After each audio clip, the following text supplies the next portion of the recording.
Welcome to Faith on Film with Isaac Hernandez and Holly McClure. Keeping you informed on faith and family entertainment.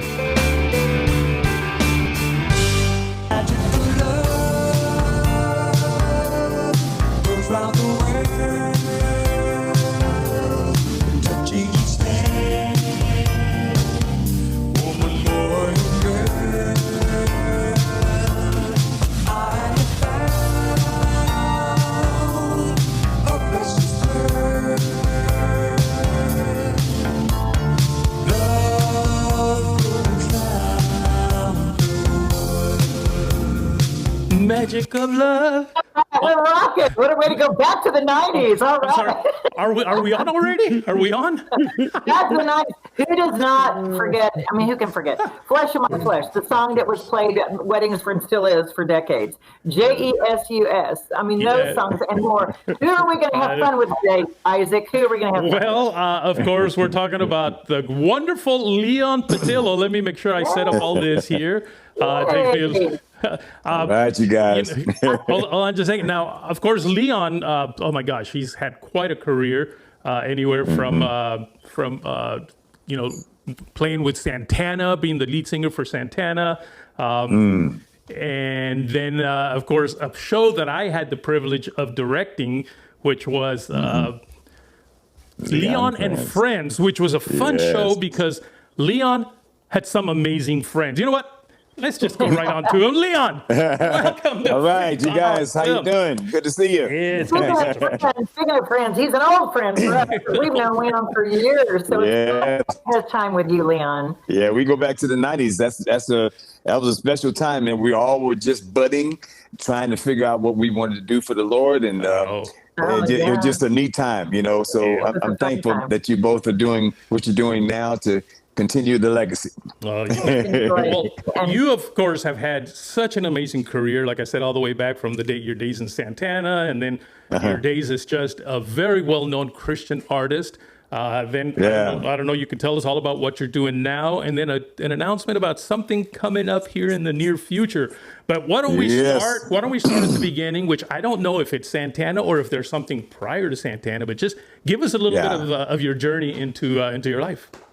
Well, actually, I had a band back in the day called Leon's Creation, and we moved to, we were in San Francisco, did a lot of concerts in San Francisco, and then we just kept saying, man, it'd be great if we could break into the industry. So we all said, well, okay, well, let's get a house down in the Valley, and then we'll all live in that house, and we'll see if we can make this thing happen. So we had a manager, and he was actually working with some top artists at the time. And he said, well, let me put Leon's Creation in front of some of these groups, wherever we play, it was Rare Earth or War or whoever was doing the concert, I would be the one that would start off the concerts. And so that was good for a while. Then I got a call. My manager called me and said, I got a call today from Carlos Santana. And he heard your vocals and he wants you to come back to San Francisco and do an album. I said, oh, man, I thought somebody was punking me. Back in the day, they used to have the cameras. They follow you around. So I said, I'm looking around for the cameras. And it was no joke. So I drove from L.A. up to Mill Valley. Carlos was actually living at the top of a mountain, beautiful little castle house he had. And his wife's name was Debbie. And so she and I went to school together. So when I came and knocked on the door, Debbie opened the door and I said, I thought she was the maid. I said, this couldn't be his wife. I said, she's got to be the maid. But I didn't say that. So I actually gave her a hug and everything. And then Carlos came up behind me. Hey, man. I said, hey, Carlos. He said, have you met my wife? I said, oh, wife. I said, okay. I said, yeah. I said, we went to school together. So anyway, he took me downstairs to his studio. And, of course, the place is all like gold and platinum albums. And then he had incense burning. And so I was like, what is all this incense down here? He said, well, I believe that's like prayers going up to God. I said, wow. I know you could talk about God and rock and roll. But that was cool. So I went and so we started doing all the songs, Black Magic Woman, Oh Yeah, Como Va, Gotta Change Your Evil Ways. And then I saw an organ over in the corner. I said, can I go play that? He said, oh, you play too? So I got on the organ, started playing and singing. And he said, Leon, we lost our lead vocalist. And he said, how would you like to be the next lead vocalist for the group? Wow. I said, wow, serious? And so our first concert was, I don't know if you guys know this from back in the day, but there was a stadium there in San Francisco called Kezar Stadium. And so that's where the 49ers played. And so he said, we got our first concert going to be at the Kezar Stadium. I said, Kezar Stadium? I had only sang for maybe 600 people at that point. And so there was 60,000 people in this place, man. I was in such shock that I didn't even know if I was going to remember the words. And so we started Black Magic Woman, and it comes to a stop, and then I'm supposed to come in and sing. And I froze, man. I said, and then I came in with the words, and it became such a thing because the audience just went crazy. They thought that was a planned thing. Part of the song. And so we started doing that every night. So we get to one part, we stop, and everybody go, what's going to happen? I got a black magic woman. And that's coming. So we just started doing it as a routine, as a regular thing. But anyway, as time went on, I was dating a girl in San Francisco. Her brother was a Christian. So every time I come to the house to see her, here come the brother. And I didn't care if I came front door, side door, back door. And then in San Francisco, you can go through the basement and come up the back door like that. And I don't know what this is like. This guy was a butler. He just was always answering every door I came to. So finally, he got me to a Bible study, and that's where I heard about the claims of Christ. And I knew from my earlier days that this is something I've heard about since my childhood, but I don't know if I could make a commitment. And that's what he was talking to me about, was making a commitment to Christ. I was like, I don't know if I could do that one. But he kept telling me, he said, man, just pray with me. You see God will make a change in your life. And it's right there in the driveway of his house on the corner of Haight and Ashbury with all the smells of the cannabis and everything. I had the top down in my car, and I was right there. We held hands, and I made my commitment to Christ. That was 1974. Oh, wow. And so, of course, I went back to the Santana group and lit them up. I couldn't keep my mouth shut. So so years later, we get around all these groups. We're out with Jimi Hendrix. We're out with all these people that were in the industry at that time. Even Earth, Wind, and Fire, we went out with them for a season, took them over to Europe. And again, I couldn't keep my mouth shut. So I kept talking to everyone I got around about Christ. And so on one trip, Philip Bailey actually made a recommitment to the Lord, he and Andrew Wilfolk and Larry Dunn. And it was just the neatest thing to see that happen. And that got me on the road to, preaching the gospel. And then you went with Word Records. Then you left Santana and went with Word Records in, I think, 79. Yes. If anyone can remember Word Records, because that was like what everyone was doing. I know, right? Yeah, those were the days. Yeah, they were one of the first ones. Well, actually, who was first? Chuck Smith was the first one to grab a hold of me. Somebody introduced us, and he told me, he said, I'm starting this new label called Maranatha Music. Yes. I'd love it if you'd come and maybe do something on that label for us. And so I did my first album, Dance Children Dance, on Maranatha. And then we left there, and they said they didn't have the right distribution, and they couldn't get airplay and all that kind of stuff. So they said, well, let me call Word Records and see if they will take you on. So Stan Moser from Word Records, we got a hold of each other, and then the rest is history.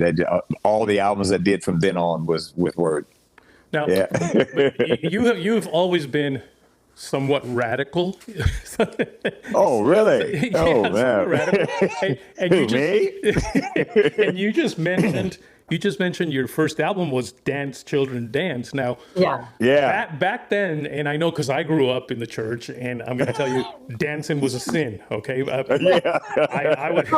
was not allowed to go any of the school dances. My parents would turn in their graves if they found out I was dancing. And they're not even in their graves yet, but they will be turning if they find out I'm dancing. So did you get any pushback from the church people because of your style that was kind of out of the pocket there a little bit? Yeah, I got Pastor Chuck was actually the first wall, because I really had to kind of convince him that was a thing for the youth. And he just kept shaking his head. He said, Leon, you know how he talks. He has that voice like that. He goes, well, Leon, I don't know if we could do a Dance Children Dance album, because that would send things in a whole different direction than how I'm trying to lead this church, you know. And so I told him, I said, well, yeah, but there's a young side that really would enjoy that. So we got the Amazing Grace people. I said, now we need something on the dance tip for the youngsters. And so he said, okay, well, and he agreed to do it. And so we put the album out. And again, I couldn't do many churches. I had to do a lot of halls in those days. So we do, I don't know, Madison Square Garden. We do Radio City Music Hall. We do places like that where we perform. Every once in a while, I could do a church, but they were kind of afraid to have me come because I might radicalize the church and everybody be up dancing. So it took a minute. I think it wasn't until the 90s I was actually able to go into some of the churches and perform Dance Children Dance. But it's not even a big thing right now. My son, Gabriel, who's in Toby Mac, it's like they done took it to a whole nother place now. Dance Children Dance don't even sound like nothing compared to what they're doing now. So yeah. But it was radical at the time. You're right, Isaac. And then when did you, okay, I remember I was doing KKLA back in the 90s, and you were doing big concerts, and you were in the concert mode, and there was big venues under the stars. You know, yes. Oh, you remember that? Yeah. I think there was a period where we were kind of breaking out from one side of the ministry to another. I just enjoyed the changes that were happening at the time, because it seemed to be something that we were getting into a natural realm where people that weren't saved were coming. And that was kind of more my interest. I knew it was like Christians around, but I said, well, how are we really reaching the world? Are we doing anything that's going to help people that are really struggling with stuff and don't have any due north, you know? And I thought this music is kind of giving everybody kind of like a due north, you know what I mean? So that I started to enjoy because I could see people that had question marks in their heart, you know, coming forward at the end of the concert and making a commitment to Christ. And I know when we get to heaven, that's what the Lord's going to ask us: who did you bring with you? You know, so that has become the theme of my life now since that time, since some of those outdoor concerts. And you're doing not only concerts, but you've got the SING Foundation. You did Rise Above Bullying. I mean, you're doing things now that focus beyond just music and career for young people to really, again, connect with that younger generation. Yeah. Well, Mom and Dad, we always had foster kids in the house. And so when I got out of Santana, that's the first thing I wanted to do, was to try to hook up with some sort of a situation like that where I could help kids. So 1985, I joined a group called Koinonia Foster Homes out of Sacramento. And you remember her, Isaac, Miriam Goldie, you remember her, right? Yes, and so back in the day. Yeah, so anyway, that was just an awesome hookup. And through that, I got baptized into doing something for kids. I just went, okay, well, I can't have them in my house because I'm all over the country. I don't know how I'm taking care of them, but I said, but I can do something to kind of contribute to that. And so she said, well, when you do concerts, maybe we can put a table right next to your album table. And then, you know, people will come over and they can sign up, you know, to take kids into their homes. And I said, that's great. So we've got probably, I just talked to her the other day. We've got thousands of kids in good homes now over these years. And so it's just been a thing. Then we came here, she retired, and we came here to Vegas. I just figured, okay, well, if there's any messed up kids, they're going to be in Vegas. So we moved here. Yeah, so everybody messed up in this city. So 2011, we came here, and we just started throwing our arms around the kids from 8 to 16-year-olds. The programs got canceled in the high schools, and so we just decided, well, maybe we'll do something like an after-school program. So we started having contests for the kids, and one of the Toyota dealerships in town got behind it, and actually he cleared out his showroom and said, why don't you have the contest here? And so it worked out great for him, because all the kids and the parents would come. Parents would be looking around the cars. They'd buy cars. And so it gave us a big space to do our thing. And so anyway, that's been the deal. Then he passed away a year before the pandemic. And so that really messed everything up. We kind of got disjointed then because the other people in Toyota dealership didn't get the same vision. But anyway, we're taking this to another level, which we're going to talk about, I'm sure, a little later. But during the pandemic, it shouldn't be laughing, but the suicide rate went up 22%. And so I said, well, man, they're not even in school. How are they getting bullied? And found out they're getting bullied online. So I said, well, maybe if I do something along those lines, maybe a movie or something like that, maybe we can reach those kids that are suicidal and give them a hug. Because everybody I talk to, nobody has any answers to how to deal with suicide. So I figured we'd go this route now. So that's the next move. But Leon, we literally skipped through a part of your story that I think is very important because it speaks a lot. It speaks a lot to your commitment to God and to what you believe He called you to do. And that is the fact that you didn't stay with Santana too much longer after you became a Christian, did you? Yeah, no, man, that was a hard move, man, because I felt the Lord telling me I needed to get out and get into ministry. And it's like, well, Lord, what does that mean? I mean, how am I going to live? How am I going to eat? And then he reminded me, he said, when you was a baby, did you worry about all that? He said, I had you then. When you couldn't do nothing, I had you when your head was doing all like this and you couldn't even hold your head up. He said, I had you then. He said, I got you now. He said, don't worry about it. I got you. And so I went to Bill Graham. Bill Graham is the one that did Woodstock. He was our manager, not Billy Graham, Bill Graham. But anyway, I went to him, and he's one of those guys that when he talks to you, he never, everything is 4-letter words. So I just said, I'm going to get a barrage when I talk to him. So I went and I told him, I said, Bill, I got to get out of the group. The Lord's calling me in the missionary work. And he said, well, we figured it's going to happen one day. I don't know what we decided to do. We're going to double your income. I said, double my income? I said, well, look, let me go home and pray about this for a minute. So I went home, prayed, came back, and I said, Bill, I got to get out of the group. He said, Leon, we're going to give you more money. If that's what you need, more money, we'll triple your income. Wow. My income. I said, wow. I said, look here, let me go home and pray about this one more time. So I went home, prayed, came back, and then he quadrupled my money. I was like, this is crazy. Geez. So I went out to the car, and I said, Lord, I'm going to take this Bible, and I'm going to stick my hand in here. Whatever I come up with, I'm going to take that as a word from you, O Lord. And so your own Bible. So I stuck my hand, and I thought this was maybe Deuteronomy 28, somewhere like that. And I stuck my hand and flipped, and I didn't know my Bible was upside down. But I took it and I said, New Testament.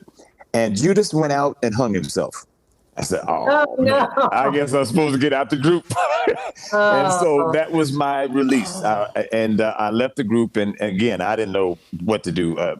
Andre Crouch was the only one out. Him and Mahalia Jackson. Those are the only ones that were doing something out on the music tip. So I didn't know what I was going to do. So that's where that whole that Dance Children Dance and all that came about. I said, well, let me see if I can bring something to the table. And it was actually in the middle of that whole Jesus revolution that we saw the movie, because they didn't have me in it. But anyway, I was there. Yeah. I know. Well, that's what when I said earlier, you went with Word with 1979, because that was Christian. And so you really did go over all the other way and brought so much joy. And really, I mean, it'd be very hard if someone quadrupled your salary. I know. That's hard, Leon. I mean, that would be hard for anybody. Yeah. But the commitment that you made and how God has blessed you, and look at you today. I mean, you're spreading the word, and again, not just to boomers or an older generation who grew up loving you too, but to the younger generation as well. Yeah. Well, I've gone from, as they say, from Santana to Hosanna. That's a real deal, man. Wow. And I'm really, I went and saw the movie. Carlos got out a movie. Was not in the theaters now, but it was like a 3-day run he had of his documentary. And so to see my name up on the big screen, that was kind of interesting to see the history and stuff. But that was all that was kind of one way linear. That was just toward people with music. Now we're going to try to get souls to heaven. That's a whole nother part of this music that I didn't realize was going to happen. And I'm really thankful that the Lord is using this music to do something eternal in people's lives. That's a big deal. Right. What is one of your songs now that you love? We've talked about songs of the past. What is one of your favorites now that you love performing and people are gravitating to? It's really funny. I have redone 1,000 Years. I don't know if you remember that from that movie. It was it was a horror movie, but about vampires. But I've actually flipped the song because I Wow. realized that's what we're going to do once we get saved and once we take Jesus into our lives, we're going to be around him for 1,000 years. You know, so I've kind of redone the lyrics to kind of flip it over to those that get saved will be around him for 1,000 years. And so that's my favorite song right now. So I just actually redid the words and did it at a festival about 2 weeks ago. And everybody was just in shock. They heard the music. They went, "What is he doing? Are you doing a vampire song? What's up?" So, and then I flipped the words and they just were like, "Wow, for 1,000 years, we'll be around you for 1,000 years." Yes. And so anyway, it was just kind of neat. So that's a song, Holly, that I'm. Oh, I love that. I love knowing that. I use that after the altar call. Yeah. Oh, I love that. I love that. And you got married since I met you, or I mean, knew you in years back, right? Yes, that's right. I met a Filipino woman. We were on a cruise with Miriam. They actually took me on this cruise to see if we could talk about taking corner foster homes to the next level, and that was horrible, man. Single man on a cruise. I'm telling you, that doesn't work very good. And I went over to the piano. I said, well, let me entertain myself because we hadn't started talking about the foster home stuff yet. And so I sat at the piano and here the dolphins are jumping out of the water.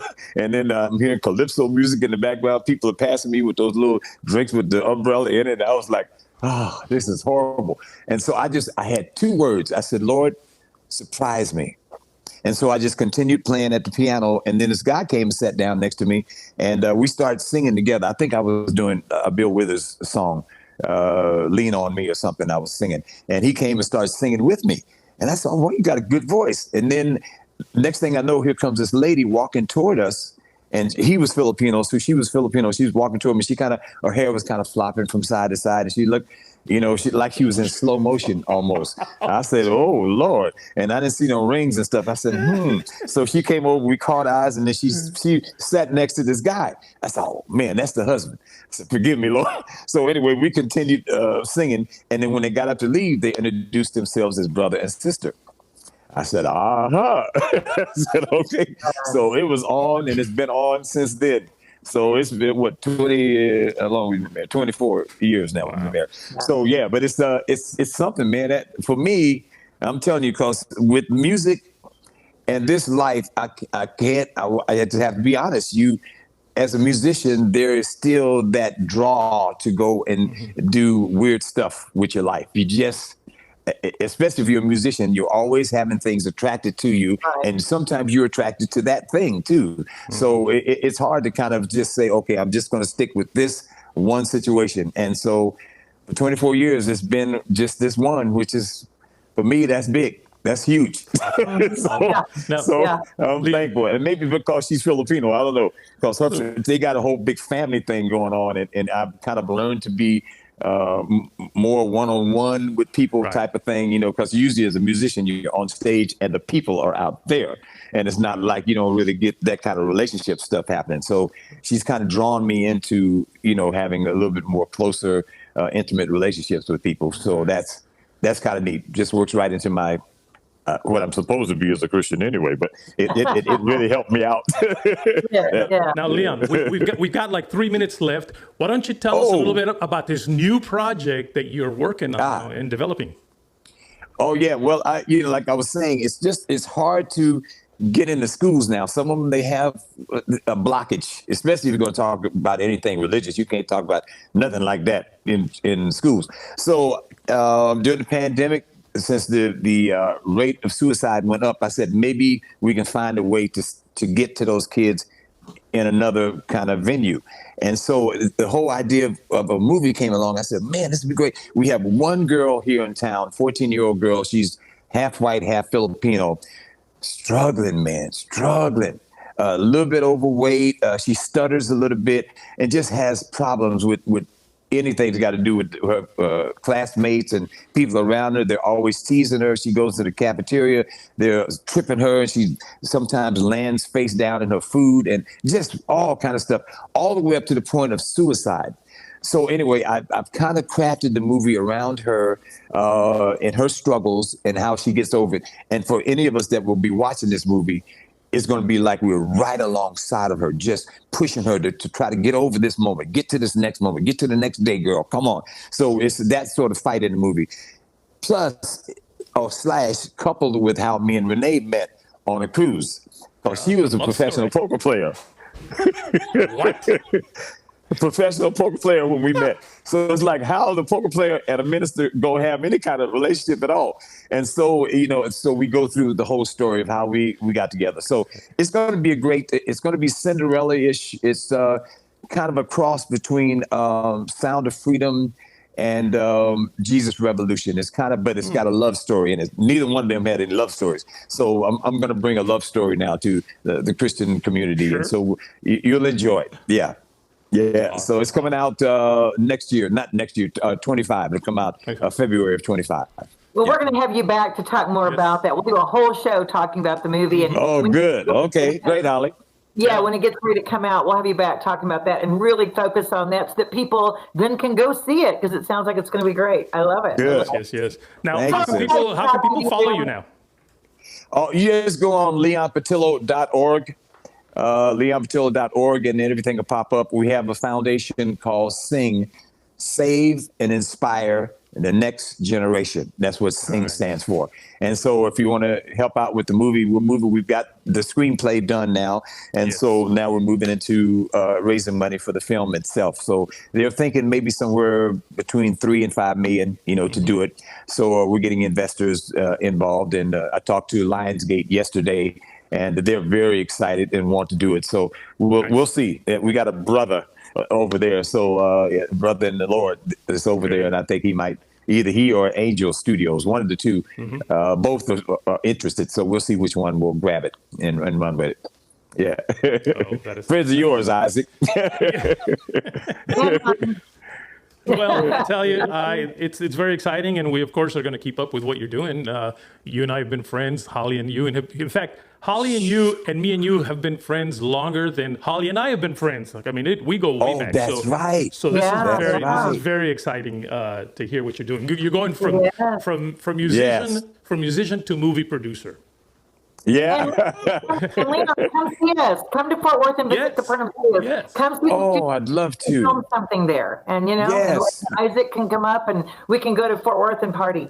Okay. We can dance, children dance. Dance. There we go. Yeah, that's beautiful. All right, Thank you guys for having me. Thank you for being on, man. Folks, thank you for tuning in today.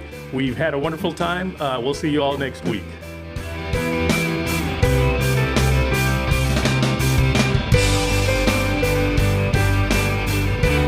Write to us at faithonfilmtv@gmail.com.